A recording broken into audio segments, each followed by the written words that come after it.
So today's topic is, what's your HPV IQ? A conversation about an immunization quality improvement set of tools that is so jazzy and beautiful. I think you're going to be very impressed. In fact, I think that a lot of you, I know that a lot of people on webinars end up multitasking. But today we're asking you don't multitask to look at your email and so forth. If you're going to do any multitasking at all, go to the HPV IQ website and see what we're talking about. All right, on this slide you see a picture of me. My name is Sharon Humiston. I'm a pediatrician. I work at Kansas City Children's Mercy Hospital in Kansas City, Missouri. You also see, I'm your moderator today, but you'll see our three presenters on this slide. Dr. Noel Brewer is a professor of health behavior at the UNC Gilling School of Global Health. He studies how people make health decisions. His current work focuses on increasing HPV vaccination, communicating the harms of smoking, and encouraging use of screening. He is a remarkable person, one of those people who he must never sleep because he gets so much done. Dr. Melissa Gilkey is an assistant professor of health behavior at the UNC Gilling School of Global Public Health with research interests in adolescent health, cancer prevention, and health services research. Dr. Gilkey studies interpersonal and organizational approaches to improving the delivery of HPV vaccine. And then you also see Jennifer Heisler-MacKinnon. She's a project manager at the Department of Health Behavior at the UNC Gilling School of Global Public Health with a focus on health communications and cancer prevention and control. She's responsible for the coordination of the research studies focused on HPV vaccine quality improvement and coordinated the development of the HPV IQ website. So thank you guys for being with us today. All right. I'm going to, you've already seen everybody's disclosures, so I'm going to start by turning to you, Noel. So why is quality improvement an important approach at this stage? Thank you, Sharon, and thank you all for being on the call. HPV vaccine is what I'm going to address first, and I'll talk about QI. So HPV vaccine saves lives. It's that simple. It allows children to become parents and to stay healthy to see their grandchildren. Most parents are getting HPV vaccine for their kids. It's simply the new norm. It's what parents are doing. The majority of parents have gotten HPV vaccine for their children. But HPV vaccine coverage is not at levels we'd like to see yet. We're really still falling short, and we're going to see kids grow up to be adults who have cancer and will die from it, and we could have stopped that. So that's something we want people to work on by increasing their HPV vaccine rates. So quality improvement is an evidence-based approach to looking at performance and finding systematic ways to improve. So in the context of vaccination, that means looking at how we recommend vaccine to patients, how we recommend vaccination. Vaccine providers play an important role, the most important role in increasing these rates. So we have to think about how we involve healthcare providers. In addition, we have to find ways to change systems to improve our ability to reliably get vaccine to patients. HPVIQ.org has a suite of tools, quality improvement tools, that help to address that. Okay, thank you. I'm going to turn now to Melissa. Why should I use HPVIQ.org tools? Well, the short answer to that. Sure, yeah. The short answer is that our tools work. We've evaluated them in multiple studies using data from tens of thousands of children and hundreds of vaccine providers. They're designed to be really practical. One of our top goals is to save time for busy vaccine providers and also the health department staff who are often leading quality improvement activities. Our tools are always developed in partnership with providers and health department staff, and in particular, we benefited from really close collaborations with state health departments in North Carolina, Washington, Michigan, and Illinois. But in addition to these kind of primary partners, we've benefited from great input from many others. And at this point, we know that our tools are used by health departments and medical training programs all around the country. Okay. I think that what you're bringing up is really important, that these tools weren't developed in a vacuum, that they've been ground tested. Yeah, I mean, definitely. as researchers, we have a lot of ideas and a lot of data to bring to these tools, but it's really working with people who are using them that we feel like makes them more practical. And some of the people we partner with have been at this for a long, long time. Like I remember when we, in creating an advisory board, we got to meet Lori Quick from Colorado, who has been doing these quality improvement visits around vaccination for 20 years. And she was able to tell us the whole long history of how this program came to be, how they've been doing it, how they've been trying to change it. So I would say our success comes primarily from the providers that we've worked with to learn what best practices are, and then as scientists we come with research to show, yeah, that really, the data really show this now that we've followed their intuition and their advice. So HPV IQ, the website, is a compilation of these tools that you've put together painstakingly over lots. I know that you do, when you say it's evidence-based, you mean you've done research to make sure these work, and then you've put what in randomized controlled trials work, you put it together in a website. But why a website? Jen? Yeah, well, I'll answer. Sure. So we really get dozens of requests for our materials, and which is a great thing, of course, but we wanted to figure out a way to get our tools out quickly and effectively. And like Melissa suggested, getting to the people who are really on the front lines of HPV vaccination quality improvement work is a high priority. And so we wanted to get our tools out to that audience and not just to other academics. So we thought that a website would be a really effective and efficient way to do that. And the thing that a website allows us to do is to provide step-by-step guidance in HPV vaccination quality improvement based on, like you mentioned, all the work that our team has done for many years related to that. You said that you've gotten dozens of requests. Given that there are over 1,000 people registered for the call today, the number of requests might become really overwhelming. All right. Well, we hope so. All right, Noel, tell me about. So this is the home page, right? Yeah, here we go. So this is the homepage, the HPVIQ.org, the website. It's what you're going to see when you first arrive, and it shows something I think is important. It shows people. That's what all of this is about. It's about the patients that we're working with, and it's about the staff. It can be MDs, but it's also, very importantly, mid-level providers, nurses, other medical staff, and even the people at the front desk. All of those people are part of this story and part of the action. So this site is designed to be really easy to use. We've done a lot of cognitive testing on it, working with providers. It gives two main sets of tools. The first chunk of tools is for this assessment and feedback work that builds on the AFIX approach, and we're going to be talking about that first in some detail. Then there's a second chunk of material on the website that's for a specific training to vaccine prescribers. So those people who prescribe the vaccine can use a specific approach using presumptive announcements when they introduce the topic of HPV vaccination. Okay. I see you've circled those. Very good, yeah. Nice. That's so interactive. I am a pretty challenged person in terms of technology, and I spent a good deal of time noodling around on the HPV IQ website, and I found it very easy to navigate. So all that usability testing that you did really paid off in making it simple for us to use. All right. Well, thank you so much. We're really proud of that. Yeah, go ahead. Yeah, I was going to say, I can hand things off to Jen and let her talk about the main sections if that's helpful. Perfect. I understand that there's three big chunks. So let's start working through what's the meaning of those big chunks. Sure.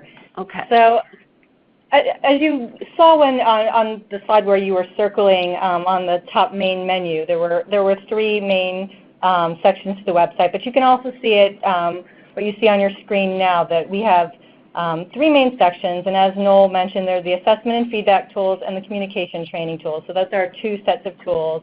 And then there's the why it matters section. So the assessment and feedback tools are they kind of walk you through the protocol for delivering HPV-focused assessment and feedback sections, and they're meant for vaccine providers, and it's based on the CDC's AFIX model. And then there's the communication training tools, and they give you a step-by-step guide. Can I stop you for 1 second? Sure. Yeah. Just because I think that most of the people on this call are going to understand what you mean by the AFIX model, but could you just talk about that for a second in case anybody doesn't know what you're talking about?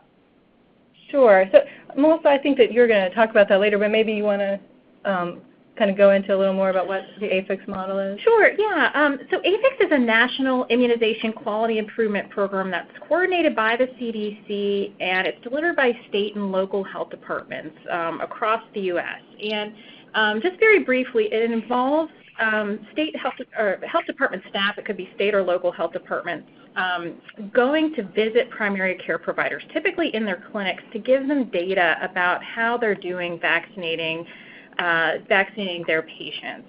The state health department staff or local health department staff also give feedback on those data and give them advice about how they can improve their communication and their vaccine delivery systems. The idea is to kind of jumpstart a quality improvement program within the clinic, and then health department staff follow up in 5 to 6 months to give them updated coverage estimates to give them real data about how they're doing towards meeting their goals. And AFIX is for any kind of vaccine. AFIX is generally for childhood vaccination. It could be for adolescent vaccines. We really want people to think about focusing their efforts on HPV vaccination because it has one of the lowest rates of uptake. It's a really important area to focus on, and they can also bring other vaccines along when they're doing that work. So the website can be used by AFIX visitors to enhance their program, but other quality improvement programs can use it as well. True? That's exactly right. And it's going to help the AFIX visitors because those folks have some really clear instruction from the CDC already. There's a guide that says step by step, here's the things you do. We go just a level below that to the point of actually giving you slides and giving a script and giving the specifics of what exactly to say to facilitate that interaction. I know we're going to go through all that detail later. But for the folks who are not AFIX, it can also help them think about how to organize such a visit, how to organize such an interaction even among their staff. Okay. All right, Jen. I want to get back to you because we kind of got stuck on the AFIX and feedback tools, but I do want to get back to the other parts. Sure, no problem. And I'll take a step back for a minute and want to point out something that when you're actually on the website, you'll see a few places where we have those big circles. And I think something to just point out is that if you hover your mouse over those big circles, they flip over to give you kind of a brief description of that section, and then you're able to click on that to get into that part of the website. So that's just something that you'll notice throughout the site, and I wanted to point it out. But getting back to our different sets of tools, we talked about the assessment and feedback tools. Then another section of the website is the communication training tools. And they give you a step-by-step guide for conducting trainings with vaccine providers about how to deliver effective recommendations for HPV vaccination. And those trainings are designed to be led by a physician educator. So that section kind of just walks you through how to do all that, how to get your physician educator trained and ready to do that. And then finally, there's the Why It Matters section. And that's the bottom circle. And it really focuses on the rationale for HPV vaccination and HPV vaccination quality improvement. So those are our 3 main sections on the website. Okay. All right. Well, let's talk a little bit more about the Why It Matters. Can you walk me through this page? Sure. So this is, I think we just want to illustrate that this is what it looks like when you kind of delve into a section a little more. So this is what it takes you to when you click on the Why It Matters circle. And what I wanted to point out here is that throughout the website, we've really tried to make all the different sections kind of have a parallel setup so that it kind of helps with the usability. But you'll notice that when you have these long ovals with the arrows, and they're throughout the site, that those are accordion sections. And so if you click on that, it expands to give you more information. So, right, so you're circling them there. So you find those throughout the site. So this is just going to, like I said, take you through the kind of the rationale for working on HPV vaccination quality improvement. Okay. Now let's go to the news and resources page? Sure. So this is what you get to when you scroll to the bottom of our homepage. And what you'll notice is that we provide you with links to all of our resources, like our intervention materials, our evaluation instruments, and links to our related publications. And so you can get to those from the homepage. And there's a button that's not quite showing up here on this slide that links you to the resources, but you can also get to that from a drop-down menu at the very top of the homepage. And so when you get to that, you can get to all of our resources, which I think we'll talk about in more depth later. Maybe I think on the next. I have to say that I love your publications and resources page. It's just packed with interesting stuff. Oh, great. And we hope that it's organized in a way that's easy to use. So I'll just kind of walk you through the way that is set up. So you'll notice the light blue box on the side of the page, and what that shows you is that our different kinds of resources for the two sets of tools are separated. So there's the assessment and feedback publications and intervention materials and evaluation instruments, and they're separate from the communication training publications, intervention materials, and resources. And we did that, like I said, to make it a little easier to navigate. So you can get to all of those resources by clicking on that side menu, or if you scroll through the publication and resources page, you can see that we list all the types of resources, and you can click the View button, and those sections just kind of give you the first three materials in that section. But if you click on the See All at the bottom, then it gives you the complete list of all the resources in that type. So that's how you get to all of our resources. And it's important to note that all of our resources are downloadable, because we really want people to be able to use them. So when you get to them, you can download them and use them to run your own QI visits. Could you talk for just a minute about, are the resources free? Do I have to pay to use any of them? Do I, That's a great question. Most of us work in the public health setting. Yeah, they are all free to use. I mean, we hope that you would attribute, that anyone that uses them will properly attribute them to the website and to our group at UNC. But we do hope that everyone, working in HPV vaccination quality improvement will use them. Okay. And are they copyrighted in some way? Do I need to write for permission before I use them? Just go ahead and use them. At this point, we're most interested in people changing HPV vaccination rates. The most you need to do is just say, source UNC if you want on the bottom, or just honestly just use them. Use them, adapt them, use them as you like. If you can, like as Jen said, attribute it to this, it would be a really nice thing to acknowledge all the work of us and our partners. But I think it's just most important to just do it, and no copyright issues. Or if you have wild success, we would love to know about that too. Yes. Okay. All right. Well, we are moving now to our first audience response question. To make sure that you are listening carefully, we wanted to see if you know the answer to this. Which one of the following is false regarding the HPV IQ website? It includes assessment and feedback. It has downloadable tools. The website can be used now. The website can be used for free, or it can only be used for AFIX visits. Which of those is false? Go ahead and answer. I'm going to give everybody a minute.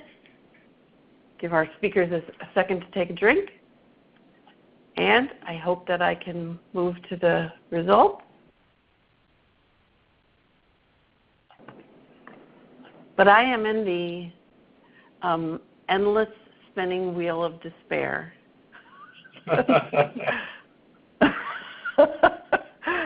So we may be on this slide for a long time. Catherine, if somebody from your group can move us to the next slide, that would be super. Yeah, absolutely.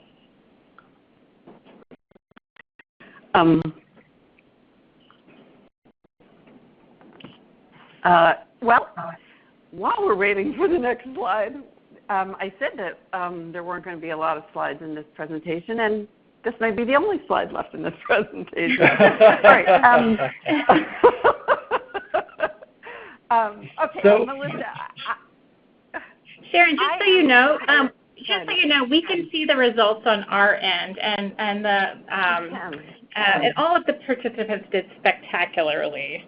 Of course, the false answer was that tools can only be used for AFIX visits. Okay. In fact, our tools are made to be used in a variety of contexts, and again, they are free to use. Great. I no longer can change slides, so I'm going to ask that somebody else take over the changing slides, and I'll follow along. Certainly. But while somebody else We've is got it. moving Just the slides. next slide. Okay, great. Next slide, please, then. Melissa, I'm particularly interested. My background is health services research, and so I'm particularly interested in the assessment and feedback part because I know that doing assessment in offices is not always easy. So if you could start talking to us about what we'll find in the assessment and feedback section of the HPV IQ website, I'd love to hear more about that. Yeah, so this section is going to walk us through the 4 main steps of our protocol for delivering an assessment and feedback quality improvement session when working with vaccine providers. And as Jen mentioned, our goal here was to create a discrete module that could possibly be used in the context of an AFIX visit, because AFIX is obviously an existing program. It reaches a huge number of providers every year. And as such, we wanted to develop some HPV vaccine-specific tools that health departments could just pick up and plug into the work that they're already doing. So if we could have the next slide, we'll see what that looks like. Okay, so here we can see the main page for the assessment and feedback module. And again, each circle represents a step that health department staff or other people conducting QI work take to conduct this kind of visit. So first they prepare by estimating clinic-level vaccination coverage, often using immunization information systems. So in that section of the website, we'll give suggestions for how to calculate those estimates and work with your IAS. Next, they deliver the quality improvement session by working with providers to understand the assessment and prepare for quality improvement activities, and as Noel mentioned, this includes some suggested scripts about main points to make. After the visit, they follow up with updated coverage estimates and additional feedback as needed. And finally, they may choose to evaluate their quality improvement efforts to understand how they can reach more providers, how they can better serve providers' needs. Again, the primary audience for this section would be AFIX reviewers and state and local health departments, immunization managers, and other vaccine quality improvement specialists. But we know that that vaccine providers have also used our tools to lead quality improvement efforts in their own clinics.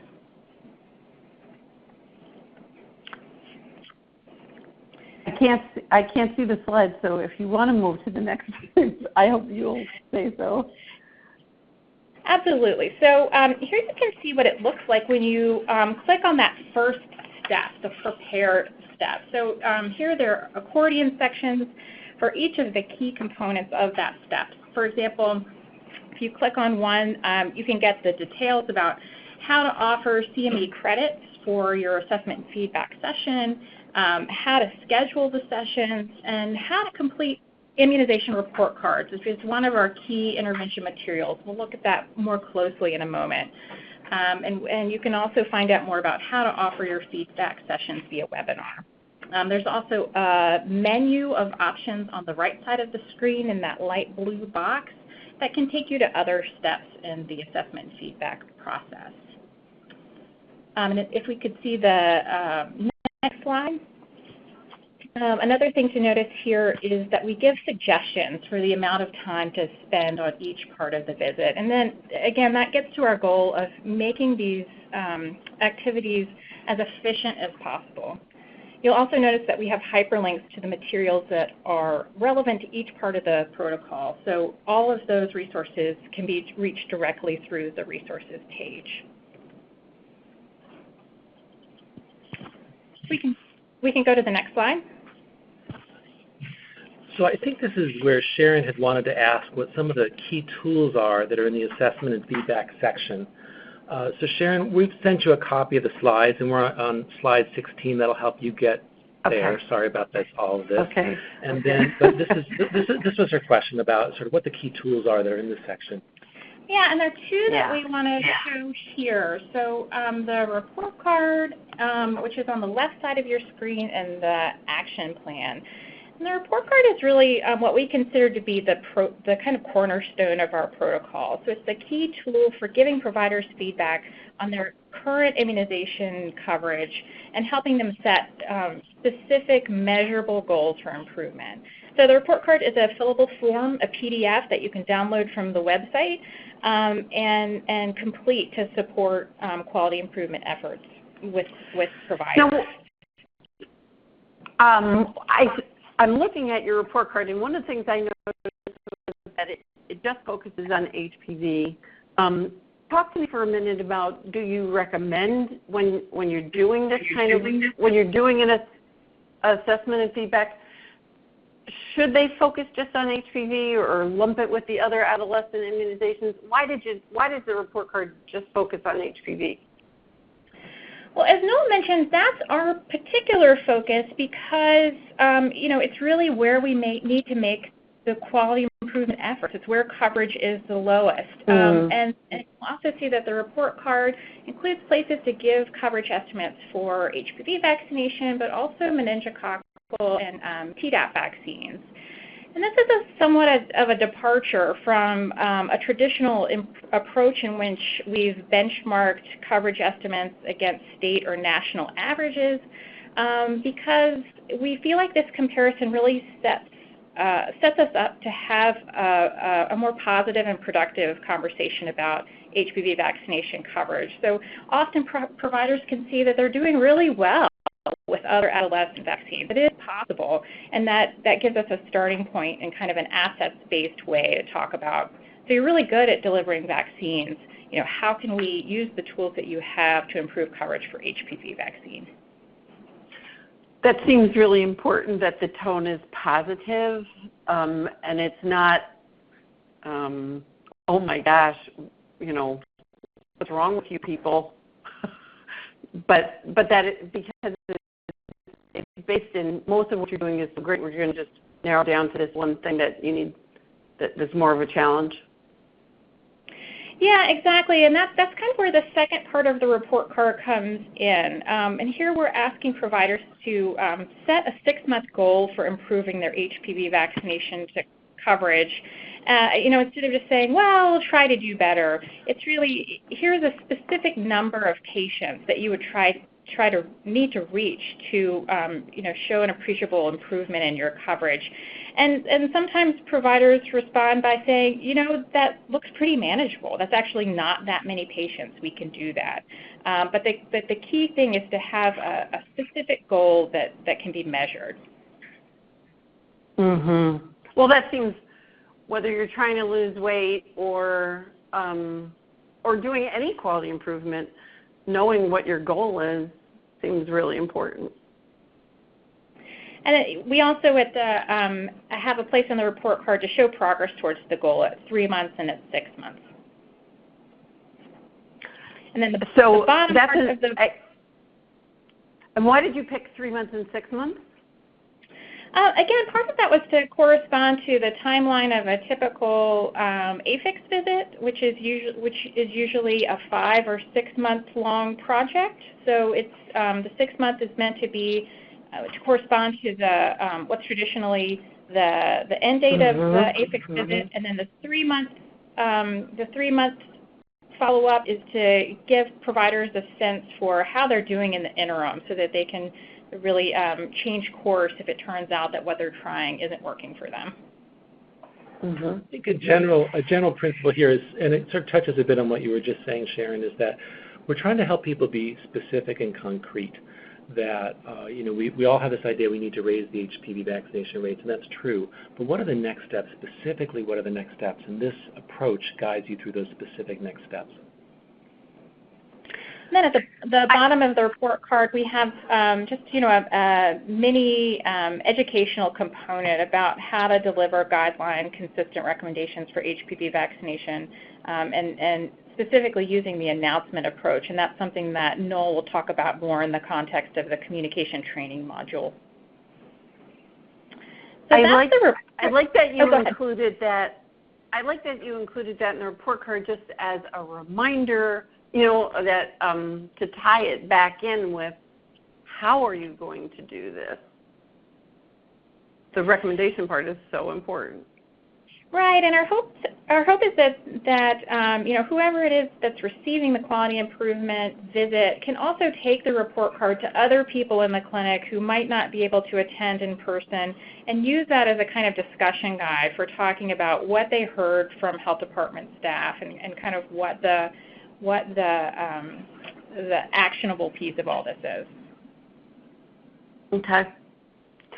Okay, now are you going to talk about the action plan? Yeah, so the action plan is the tool that you see on the right of the screen, and it asks providers to focus on, again, this primary strategy of delivering HPV vaccine according to guidelines and improving communication to do that by using announcements. And it also asks providers to select other important strategies for improving HPV vaccine delivery in their clinic, and then to think about how they're going to do that, to spend a little bit of time brainstorming about how are they going to get other people in the clinic involved, and what steps are they going to use to do that. We prioritize. Again, very specific. Yeah, and we prioritize giving exactly so. So we prioritize giving a clear and strong recommendation for HPV vaccination. That providers giving a clear recommendation is a really important goal. At the top of this material is we've used the word strong recommendation, and increasingly people are realizing that the word strong recommendation may not be something people fully know what that means. So a clear recommendation is the current language that people are often using. Mm-hmm. We also sometimes talk about consistent or timely recommendations to really drive home that point that it's for all patients and should happen by age 12. So consistent in the sense, the same, doing it the same way every patient, whether, I know, Dr. Gilkey, that you have, and I think of you as Dr. Gilkey when I think about your published papers. That you did a wonderful paper that showed that providers sometimes try to profile patients, like, oh, I'm giving the HPV vaccine to this patient because I think this kid is going to get HPV, but I don't think this kid is going to get it, so I'm not going to bother. But so consistent, you mean the same thing every kid? That's right. Yeah, I mean, our studies are add to a growing literature that suggests that some providers engage in what's sometimes called risk profiling. So, kind of prioritizing HPV vaccine for kids who, quote unquote, seem to need it, and we know that that's not an effective way to deliver vaccines. So really encouraging them to recommend HPV vaccine for all kids, regardless of what they imagine their present or future behaviors to be. Yeah, routine vaccination right now, delivering it on time, is giving it to 11 and 12-year-olds, all 11 and 12-year-olds. That's what evidence-based practice shows, and that's when the vaccine's most effective. Okay. All right. Should we move to we keep talking about communication issues. Should we move to the communication training section? Absolutely. Let's start as we transition. Wait, I have a polling question. Great. It may be another disaster, but which of the following steps is not part of the assessment and feedback tools section of the HPV IQ website? So which of these is not in there? Prepare, complete the immunization report card, deliver, share the rationale for quality improvement, castigate, criticize their low immunization rates, follow up, give progress updates, or evaluate, show whether HPV immunization rates increased. Which of those is not part of the assessment and feedback tool section. And we'll give everybody 12 seconds. And then we can move to see if everybody's listening.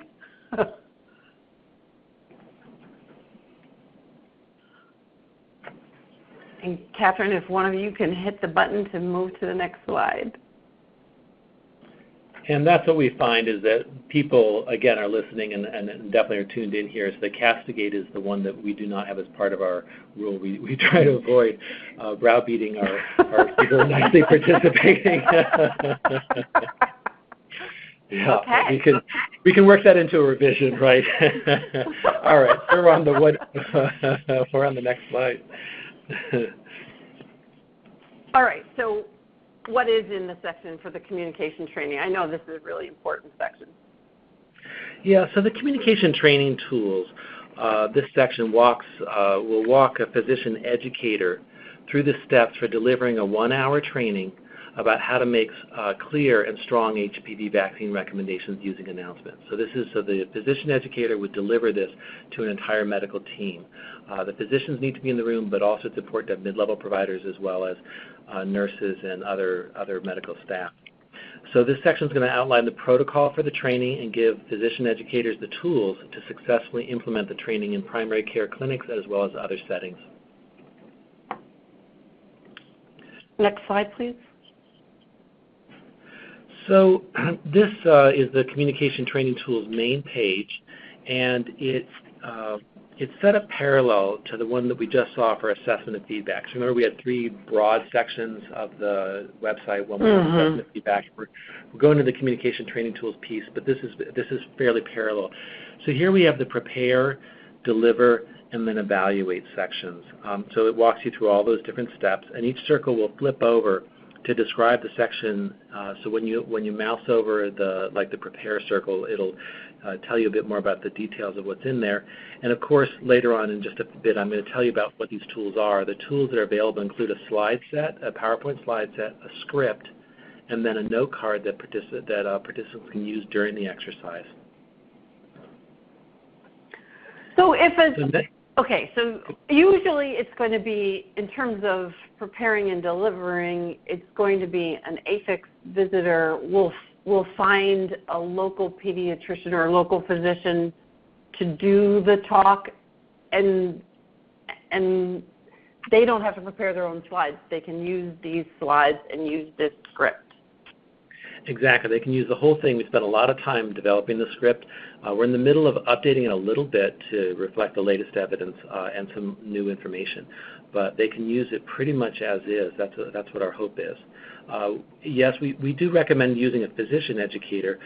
Sometimes physicians hear other physicians a little better than other kinds of presenters. But I think any medical professional who has expertise in vaccination, delivering vaccine and the complexities and talking to parents about vaccines would be okay. It does not have to be an AFIX visitor. This is a program that could be done really by any organization for any purpose, in terms of whatever their goals are, as long as their goal is to increase HPV vaccination. I also say, I guess I should have said at the top here, that this training has been shown to increase HPV vaccination coverage in a nice paper in Pediatrics that was published in an early release a couple months ago. Nice. Okay. Next slide, please. So you can see that we show all of the different components for the training, for preparing to deliver the training, and we include hyperlinks to the relevant materials for that section. And so those are shown all throughout there.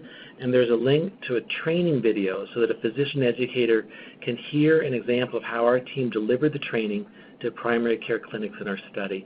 It is helpful to hear that. This is a person who's delivered 23 or 25 of the training, so she really sort of knows her stuff, and just hearing a bit about how she paces it could be helpful. But you don't want people to use that video as the training itself, right? A good point. So this is the train the trainer video. It's a little complicated. So the physician educator can get oriented by watching the video, but we believe that a live presentation of the material is most helpful. In person if you can. If you're going to do it by webinar, there's a few adjustments that you need to make. Okay. Next slide, please. The next slide is good. So what I want you to go into the key tools. I've noodled around in here, and my favorite is the note cards, but I want you to talk about it all. Next slide. That's great. So on this slide shows what some of the materials actually look like once you actually get a hold of them. So one of the tools is a script that is literally word by word that goes along with our slide set that the person, well, hopefully they won't directly verbatim read from it, but they'll follow the gist and often the actual wording. And then, of course, there are the slides that go with it. The left-hand part goes through the actual technique for making presumptive announcements. And this approach is that communication training approach that we recommend for presumptive announcements. The first piece of it is to announce the child is due for 3 vaccines, putting HPV vaccine in the middle and recommending vaccinating today. Easing the parent's main concern, so identifying what the main concern is and then easing it, and then recommending the HPV vaccine in a clear and strong way. To give you an idea of what an announcement sounds like, it sounds like this. I see here that Michael has just turned 11. Because he's 11, Michael is due for meningitis, HPV, and Tdap vaccines. We'll give those at the end of today's visit. So that's the script and the slides and the approach.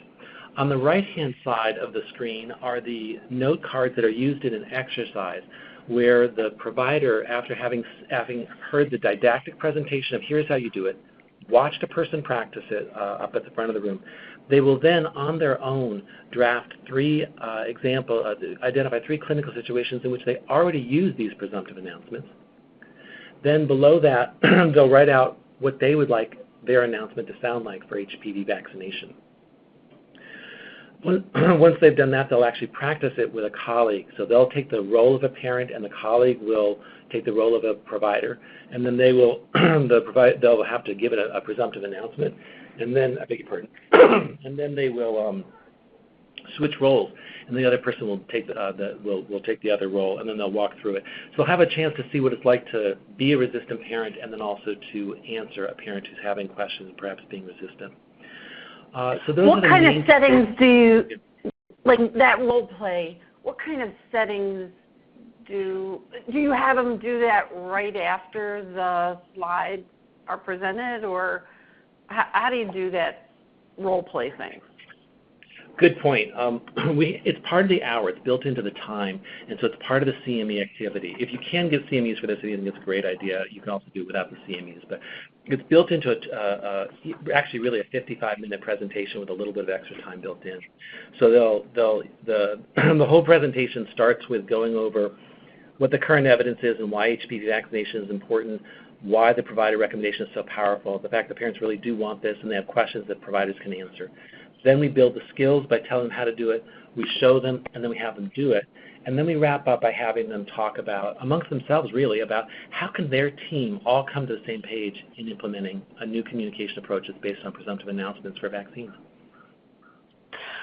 It seems to me like very often pediatricians don't, or well, and all physicians don't want to look stupid. And so they're often really afraid to do the role play part. Is there any way to make people feel more comfortable, or just, have them dive in? Just have them do it. I don't know why.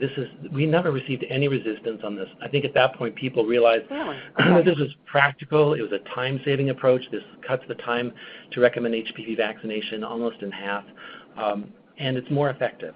It puts parents at ease. So once they saw how good this approach was, they really wanted to try out and give it a whirl. So, and I think they also sort of they have this gut feeling. They know that if they practice it, they're going to use it. And one humorous piece of advice we got was instead of calling it role play, we should call it see one, do one, teach one. That's great advice, because we all went through medical school being taught that way. And so, yeah, that's a great piece of advice. Okay. And I think that because it's so, prescriptive, here's what to do, not, oh, make it up as you go along. That this isn't improv. We're giving you a script. Absolutely. And it's a script that's going to save everyone time. And I think the importance of the time saving is that you can spend time now with kids who are really sick. You can spend more time helping a child manage their diabetes. You can talk to a parent about what to do with an asthmatic child. Those are really important things that require high-level care. Recommending a vaccine is really fairly straightforward and shouldn't be time-consuming. But when it is, this also gives skills for addressing the questions the parents have. And we think that's really important. This isn't a way of getting away from the parent. This is a way of taking parents who are ready to go and let them go.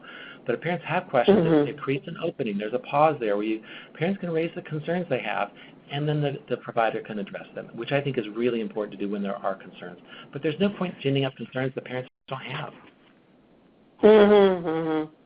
Yes, certain things that. All right, next slide, please. My last question for, well, Jen, how about if you take this? Sure.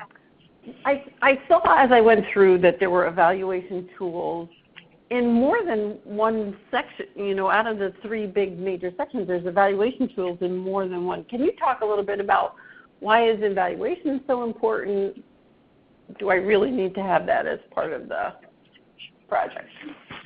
Sure. Well, I think that you and Melissa got kind of at the heart of that when you were talking about the report card and giving feedback. And so if you think about the key components of a quality improvement project, evaluating the impact of what you're doing is really, really important. And because the quality improvement, the science of that really relies on continually evaluating, testing what you're doing to see if the work that you're doing is having any impact on your longer term goal.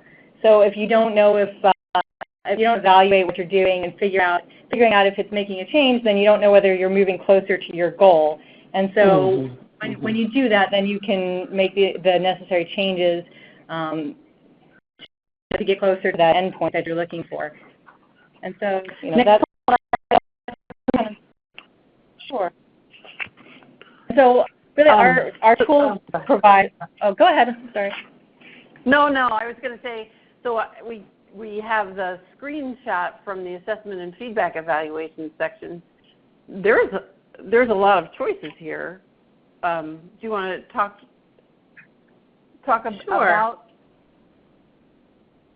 Yeah, so this is just showing our assessment and feedback evaluation instruments, but we also have evaluation instruments in the communication training tools as well. So evaluation for both of those things. And I think that, like you said, we do have a lot of ways to evaluate our efforts in terms of looking at whether the person leading the training really kind of stuck to the intervention, looking at how much the intervention cost the health departments, looking at how what you did impacted providers' knowledge and feelings about the HPV vaccine. But I think that our evaluation instruments really provide for evaluation on two different levels. So if you think about the report card, it's really a way to help providers evaluate whether their efforts are leading to increases in HPV vaccination in their clinics. But then our other evaluation instruments provide for the QI specialist to evaluate whether what they're doing on a broader scale across clinics is having an impact. So all of those things are really kind of key for quality improvement. And I'll maybe summarize by saying that there's a couple approaches you can take. One is process evaluation, one is outcome. The process evaluation is relatively cheap, and it's as simple as saying, did you like this presentation? What will you use? And we have surveys that allow you to do that. Maybe also, what did you learn? You can become a little more intensive by having an independent observer assess some of the things that Jen mentioned about fidelity of the intervention. A bit more expensive and intensive is to see whether you're really changing rates, and that's important too. If there's a tighter budget, it may not be possible to do that, or you may have to do some sort of more simple workaround. So doing any kind of evaluation is really a positive, and then you can see where you are based on your time and budget, and there's a whole menu of options here. We have come to the end of, or coming toward the end of our hour. I want to open this up for questions.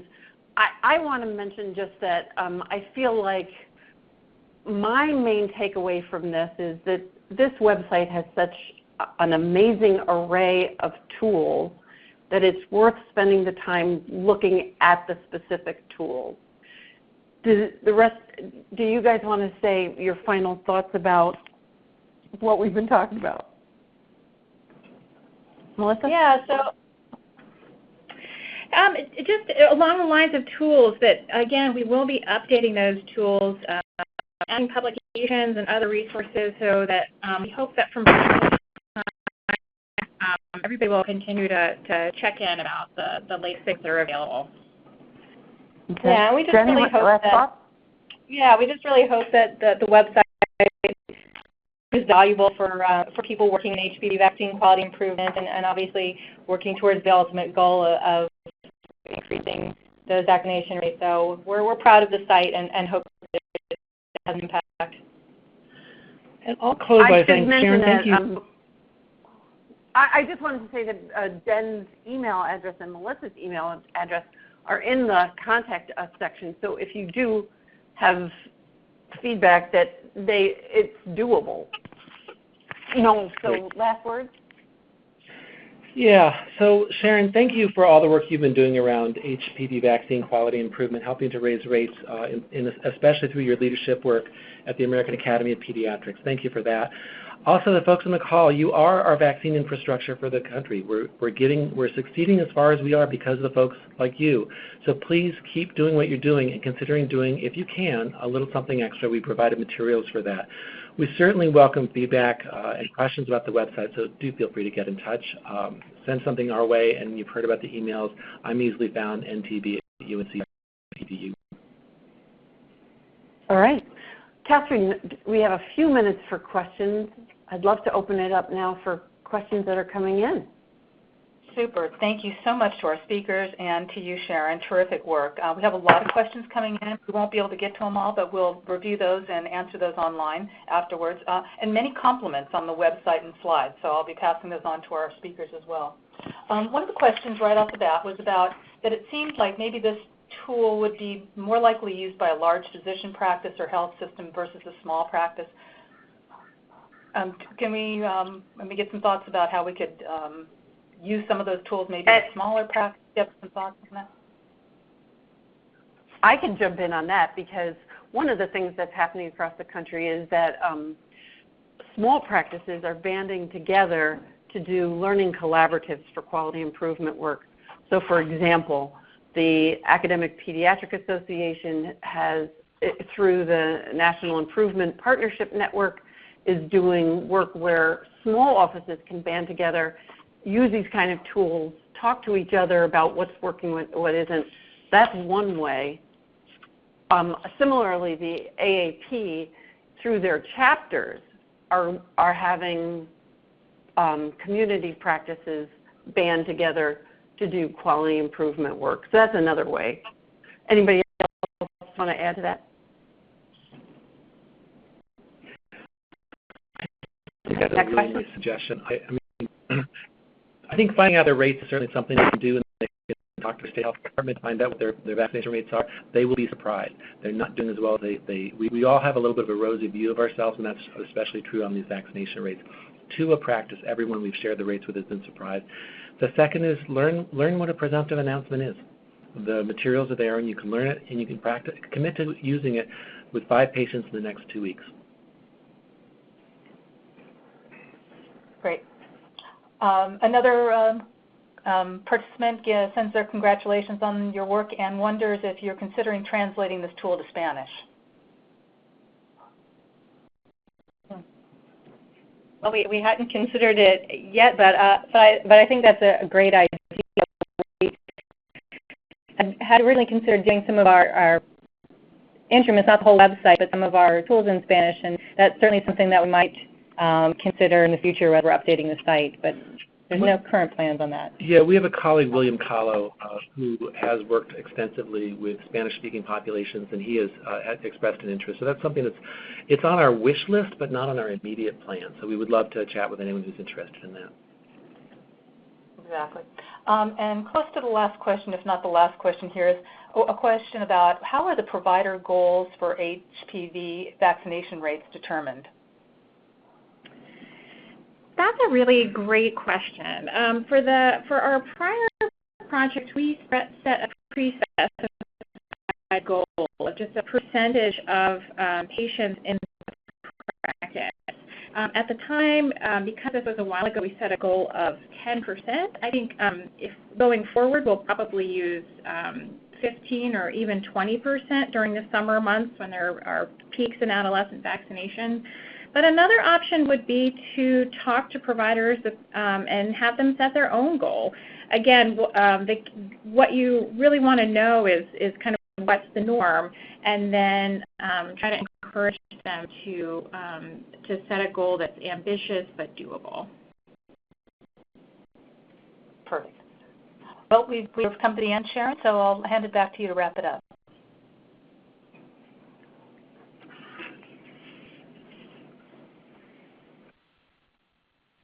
Hello? Hi there. We've come to the end, so we are going to hand it back to you to wrap it up. This is Sharon Humiston. I was knocked off of the line for some reason.